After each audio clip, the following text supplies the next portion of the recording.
Hey, this is Josh Klenoff from Helm, and we're going to have a lot of fun today with this scaling up training.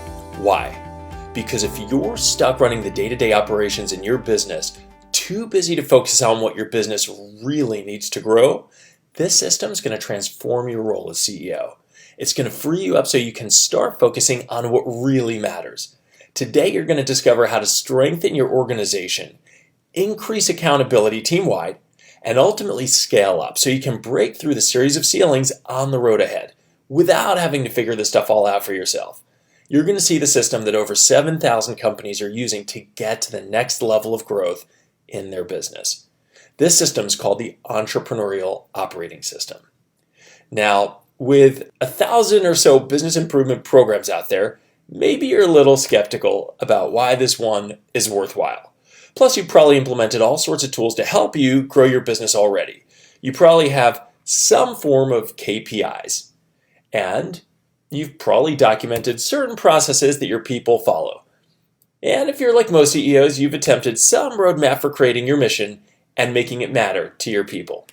Well, this presentation could be a huge turning point for your company and you as a CEO or entrepreneur, because you're going to discover not a tool, but a comprehensive system that brings together the tools you need to get everyone in your company rowing in the same direction toward a crystal clear vision and with ultra high accountability, and enables you to do more of what your company needs from you as a visionary CEO and less of the micromanaging and running of the day-to-day operations. You'll be able to build a functional, cohesive, healthy team, which means, on the one hand, trust across the company will grow, which also means you'll be able to let go and have more freedom. And all of this means you'll start to gain traction immediately. It's hard for me to see entrepreneurs mess up or waste precious time and cheat their family and themselves out of time they could have had. So, as you're listening here, I could ask you to suspend skepticism, just listen to what I'm going to share with you, but actually I'm going to ask you to do the exact opposite. I want you to bring your skepticism, since it's actually the critical thinking and questions and challenges of over 7,000 CEOs who've implemented the system that are the reason the system's become so strong and so strongly accepted. Please listen carefully to what you're about to hear, because if you're like any CEO who's used the system, it can really be life-changing for you and everyone in your company. So, who's this for? This is for any CEO, founder, owner, president, or entrepreneur with revenues of upwards of $1.5 million. The average company's got revenues of typically 10 to 25 million, but there are also plenty of $100 million companies and billion-plus revenue companies that attribute their success massively to the system. The system's for you if you're beyond the startup stage, so you know what your product is, who your market is, and you know how to repeatably and profitably connect your product with your market.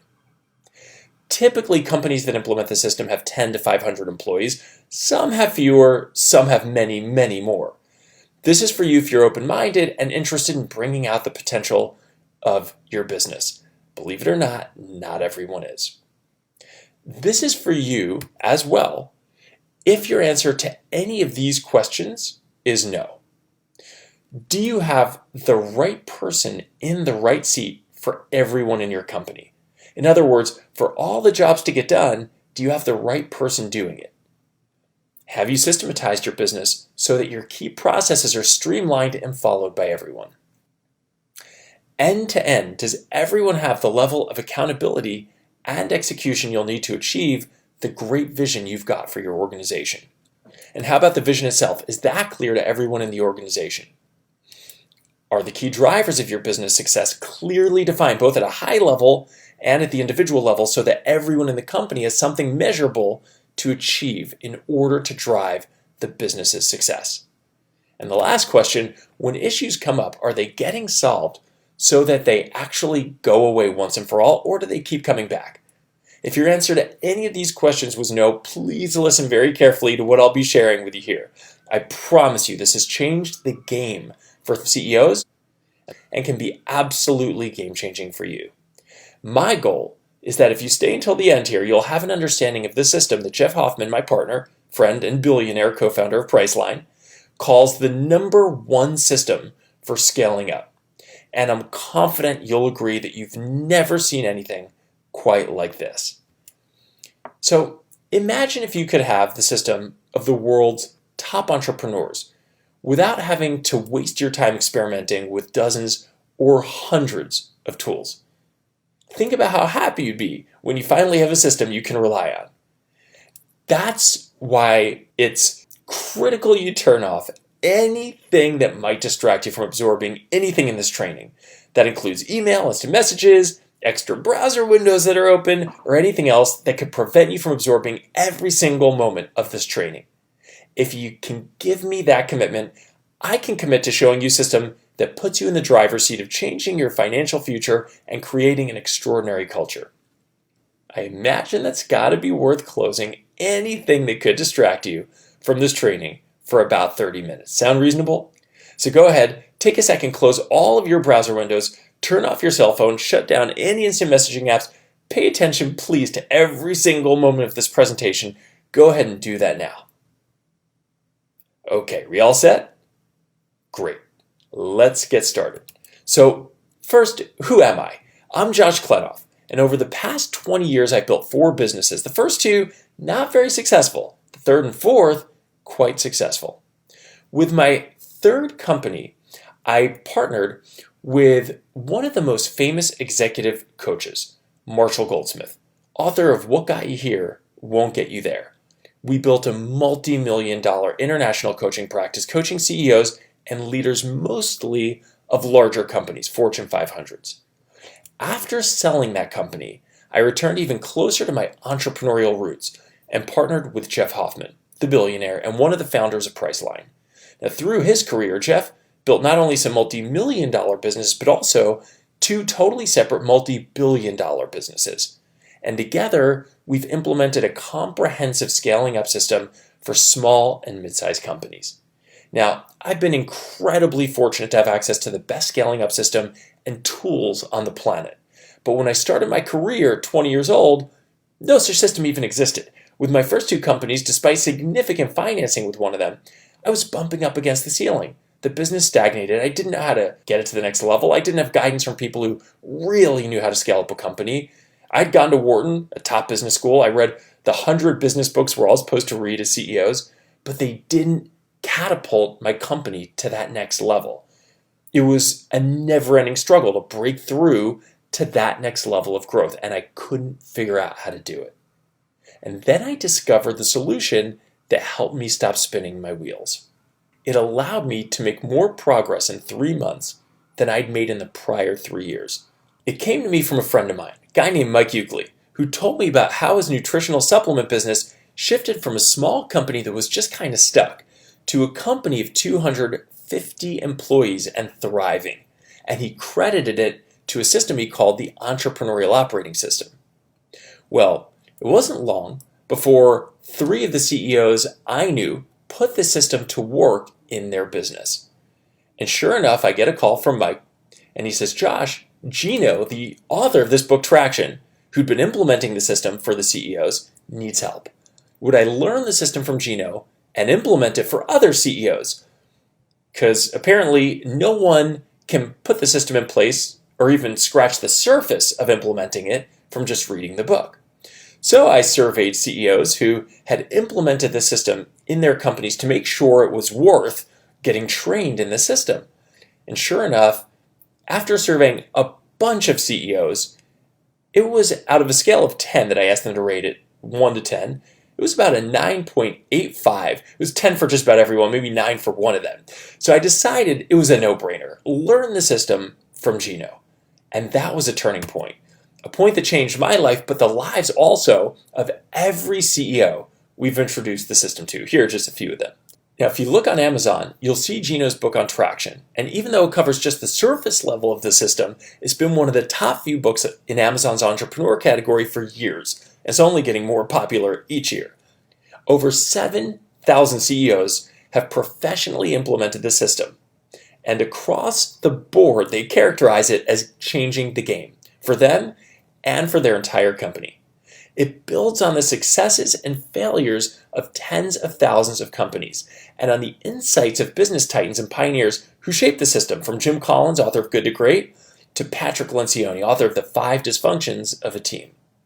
It builds on tools that some of the most successful companies on the planet attribute their success to, including a tool you've probably never heard of, but which Apple attributes a tremendous amount of their success to. Now, with this system, you don't have to work harder, but you and your team will work smarter. With the system, you don't have to run this business by the seat of your pants. Instead, you'll have metrics across the company with clear accountabilities for literally every person in the company to drive some part of those metrics. So at a glance, you'll know how the company's doing in any part of the company. With this system, everyone will have a single system and approach for meetings to avoid time wasting, to come together with the right people at the right time, to surface openly and honestly their biggest challenges, and to get them solved at the root level so they go away forever and don't return over and over.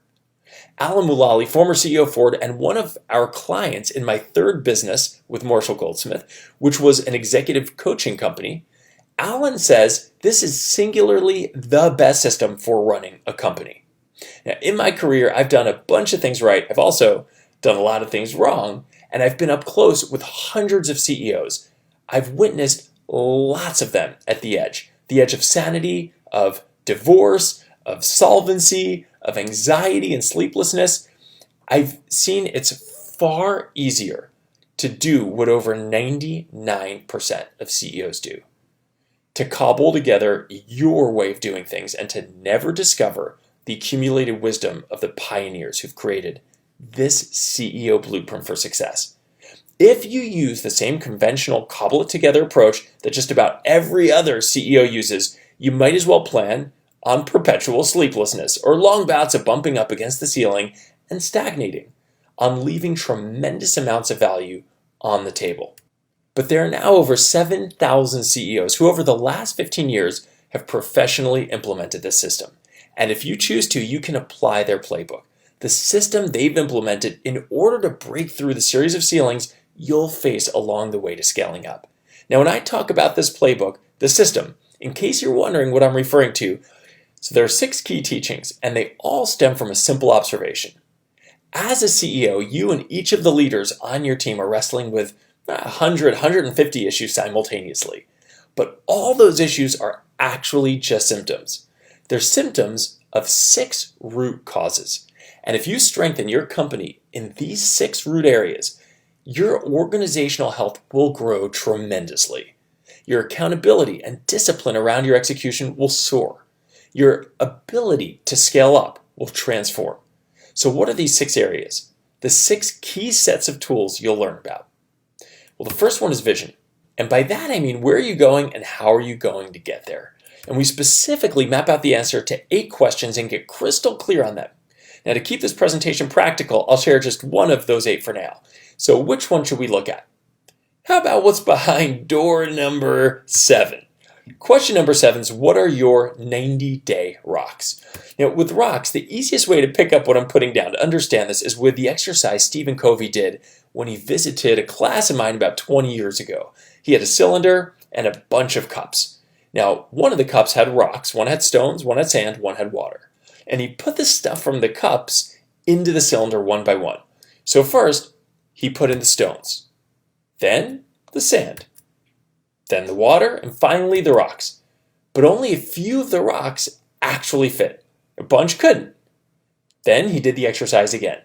But this time he put the rocks in first, then the stones, then the sand, and the water came last. And sure enough, all the rocks and everything else fit. Moral was, unless you get the big rocks in first, you'll never get them done. Now, what the heck's this got to do with your company? Well, the stones represent your day-to-day role. The sand represents all the interruptions. And the water is everything else. Now, if you let that stuff take up your time, it'll take up all your time, from now until your last day, if you know what I mean. But the rocks are those things outside your day-to-day role. They're the 90-day goals that will truly catapult your company to the next level. And what we've seen with over 7,000 companies is that unless you commit to your 3 quarterly rocks, there is no way they actually happen. But once you clear the time to figure out what those rocks should be, what those rocks are, and you actually commit to them, suddenly the architecture of your next 90 days changes. In fact, your day-to-day, moment-to-moment existence changes. And as we cascade the system to the rest of the company, when everybody in the organization has their rocks, it's devastatingly effective for focusing and bringing accountability to everyone in the organization. Now, zooming out, I mentioned that to stop attacking symptoms and to start attacking the root causes, we cover 6 key areas. The first, the one we just discussed, is vision. And while we only peeked at one of the 8 questions of vision, it gives you an idea of the clarity we created once we get through all 8 vision questions thoroughly. The second key area, after vision, is people. And specifically, the question we ask is, how do we get the right people in the right seats? So to take a look at the first part of this, what does it mean when we say right people? It means people share your core values. Now, part of the challenge with values is that it's such an overplayed term. About 99% of companies that think they've got this, well, they've got it, they've just got it dead wrong. When I ran an executive coaching firm quite a while back, my partner and I were called down to coach the leadership team of a company you may have heard of, and, well, we met him down in Austin, Texas at an offsite event. And right after that company showed about 200 of their top executives what could have been a $250,000 video, beautifully choreographed, showing their core values, community, transparency, integrity. There were little kids running around the streets of this neighborhood on a sunny day under sprinklers, a rainbow, all that beautiful stuff. Might as well put sprinkles on top of the rainbow. What happens? The next day, that company, which by the way is called Enron, had his first charges filed against it, and the dominoes started to fall from there. Now, you're not running Enron, but just about every company I've seen does the same thing. They talk about their values, but they're really talking about the values they preach, not the values they practice. So what happens? Well, their values and the rest of their vision are nothing other than happy talk, what we call blah, blah, blah. Now, they don't use their values to hire or fire, or to reward people, or to reinforce their culture in any meaningful way. The thing is, that's precisely the purpose of values. If you read Good to Great, you'll see the companies that reinforce and make key decisions around their true values dramatically outperform their industry peers. So with our system, one of the things we do is a series of discovery exercises to uncover your actual values. And when we do, we typically see at least one person who pretty clearly is at odds with those core values. And on the one hand, it was obvious. On the other, it was just a feeling without an objective basis for everyone to see the mismatch and pave a clear path to transitioning that person out. So that's a little bit of a taste of how to figure out the right people, but we still have got to figure out right seats. Now, this is also a discovery process, but a bit more challenging.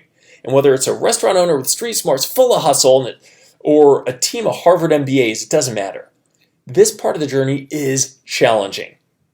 But when our team works with you to implement the system, everyone gets through it, and it's an epiphany and a true game-changing experience and tool every time. So a lot of people are familiar with an org chart where you see everyone's names and their functions. Now, what we do with what we call an accountability chart is we flip the concept of an org chart completely on its head.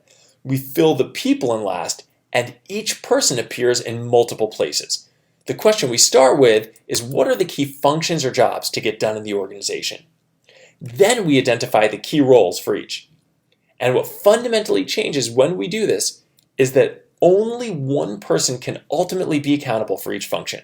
So we're forced to do a bunch of things. First, we have to identify every important function or job to be done in the entire organization. Then we need to acknowledge that only one person is ultimately accountable for that function, and everyone knows who it is. So when there's a job to get done, it's a heck of a lot likelier to get done. And if it doesn't, there's crystal clear accountability. This is why we call it the accountability chart. Now, that person can get help from as many people will give help, but again, ultimately, there's one person and one person only who's accountable. And we also put every function in a logical, intuitive place in the chart so that in a moment, in a snap, in a second, you can find anything that has to get done in the organization and who's responsible for it. You can also see where any process begins and ends. So there's none of that, oh, we didn't really know who was supposed to be doing that. Or I thought she was supposed to do that. I thought he was supposed to do that, right? None of that nonsense. So zooming out again, once we identify every function, we call those functions seats. And there's one tool in the system we use to quickly and easily see if someone's in the right seat. In other words, if they're in a job that they get, they want, and they have the time or capacity to do successfully. Because if they're missing any of those three things, getting it, wanting it, or having the capacity, it's the wrong seat. Ultimately, what helps companies break through the ceiling for every job to get done in the company, for every person in the company, is making sure they've got the right person in the right seat. So people is the second area of our system. And before I move on to the next one, I just want to say that this system is different from something you learn, something you use in your business and say to your colleagues, that system was helpful or that was interesting. I used to run a training company and we ran programs like that, fun, interesting, helpful, some solid skill building. But if I'm honest, it wasn't life-changing. It wasn't a paradigm shift. It was what it was. But what this system is, this is a series of tools woven together, reinforcing each other and creating a paradigm for doing business. So when people ask you what you do or how you do what you do or how you find the right people or any of these foundational questions, everyone in your company has the same answer. And it's a brilliant answer that comes from this system because it's evolved from the learnings of hundreds of thousands of companies. Lots of them flatlined or went out of business. Some of them succeeded. But this lets you learn from the accumulated wisdom of all of them. All right, so we've covered the first and second areas. You know where you're going from your vision and who's going to get you there with that people piece we just covered. The third area is data. And this is what helps you get beyond the stories and egos and all the talk that keeps you running around in circles. Data is about getting a no-nonsense, no BS, no time-wasting read on how your business is doing. See, we're all scientists in some sense, making guesses, seeing how they work out. But the problem is we ignore 97% of the data. We're often focused on the wrong things. In the first business book I ever read, Peter Drucker said that what gets measured gets managed. So what does that mean? Well, one of the companies we implemented this system for, a company called Quality of Life Labs, spun out a division from its larger company. The smaller division implemented our system and started scoring itself on different metrics than the parent company used for scoring. Now, one of these key metrics was number of calls to prospective partners, which was a bit tricky at first because they didn't have the ability to even capture that number until they got clear they wanted that number. Every week, they updated their actual numbers and compared them to the goal. Anytime anyone missed a target, the group looked at it as a problem to solve. And every week, the leadership team looked at these metrics and solved whatever problems cropped up around these key metrics. Well, in 2 years, their growth was staggering. The larger company, the parent company, had grown nicely, but the subsidiary had exploded. Their growth was over 1,000%, the growth of the parent company, over 10 times the growth of the parent company. Now, one of the things that's key is that everyone in the organization has a number, a metric, and they're ultimately accountable for that metric. But until they have that accountability, it's unclear what's needed from them. And until that metric's discussed weekly, they're sure as heck not sticking their neck out every week asking for help if that number's falling short of the mark. Now, the thing that makes it incredibly difficult to ignore these issues lurking just under the surface, these hidden threats to our company, is that we're not just looking at the data in isolation, just this week's data. We're looking at 13 weeks of data at a time. See, we're catching the news kind of like a meteorologist. Before it becomes a news story, before the storm hits, we get the situation as it's emerging, before it gets gnarly. And actually, when we combine all the tools of the system, what we're really doing is smoking out all the issues. See, the thing is, and this is one of my favorite parts of the system, the issues have got nowhere to hide. Not anymore, anyway. Not once you've got the system in place. And that's why the fourth area of our system is issues. So at this point, your company's priorities are clear. Everybody should have a clear role. and the data's on the table. Nothing sugar-coated, and once everything's on the table, it's easy to spot the issues. So this is where issue solving comes in. Specifically, what we introduce with the system is a series of tools to make issues go away forever.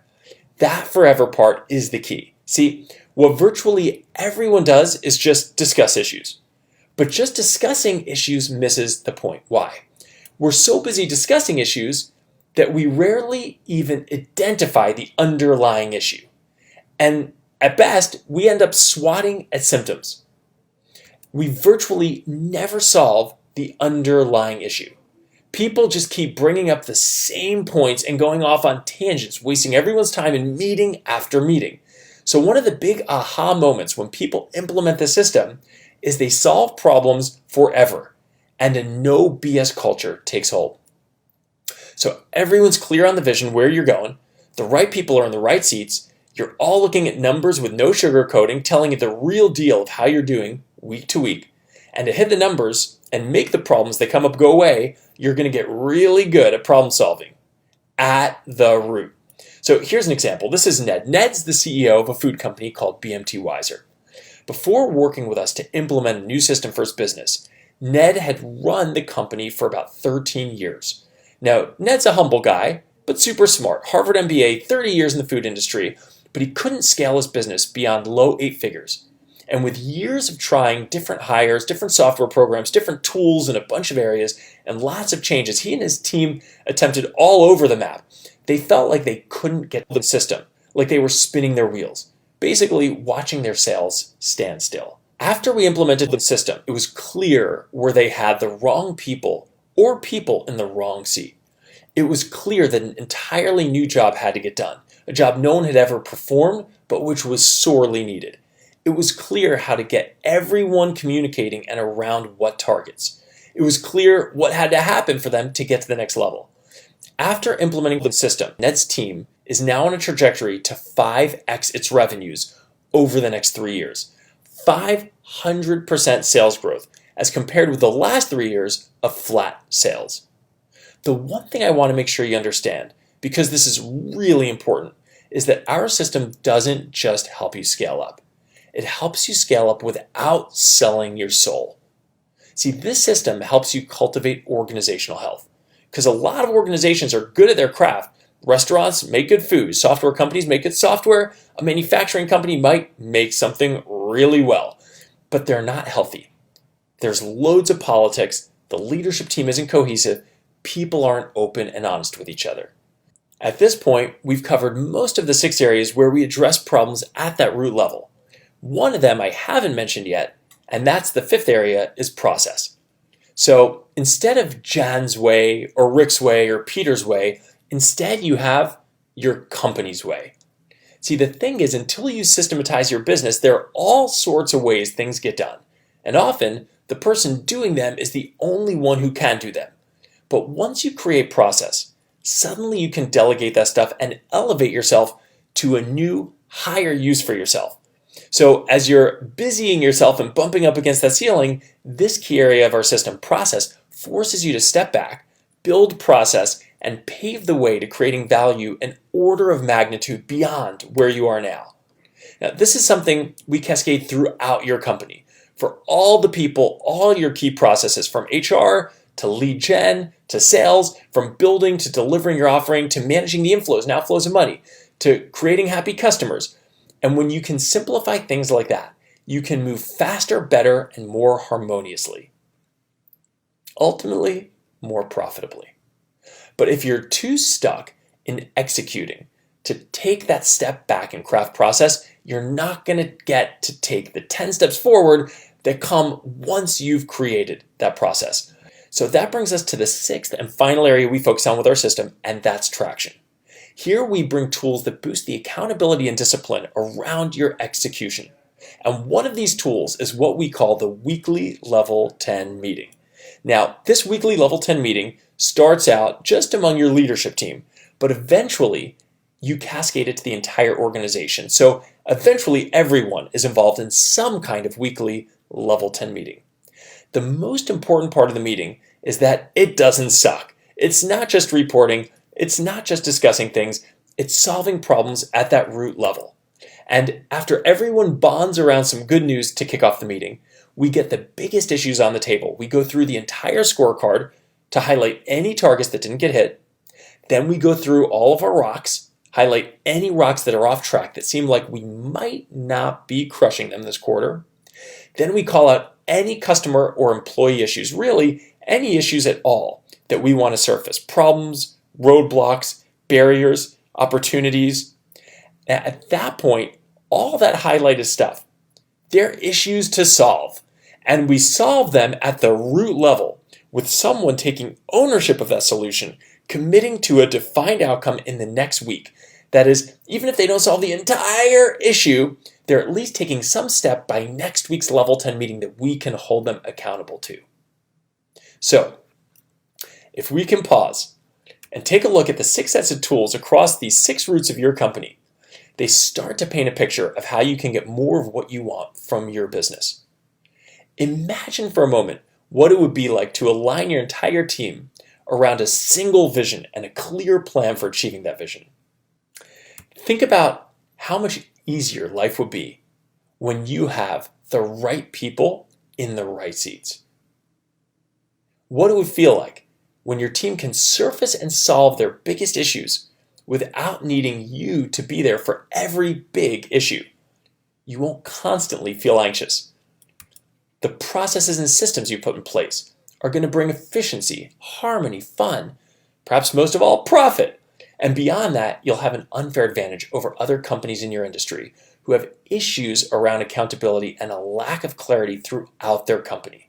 Now, I know I've spent just about 30 minutes showing you very high level how to get more of what you want out of your business. But a half hour isn't really enough time to get into enough depth with the system so you can take the tools and run with them.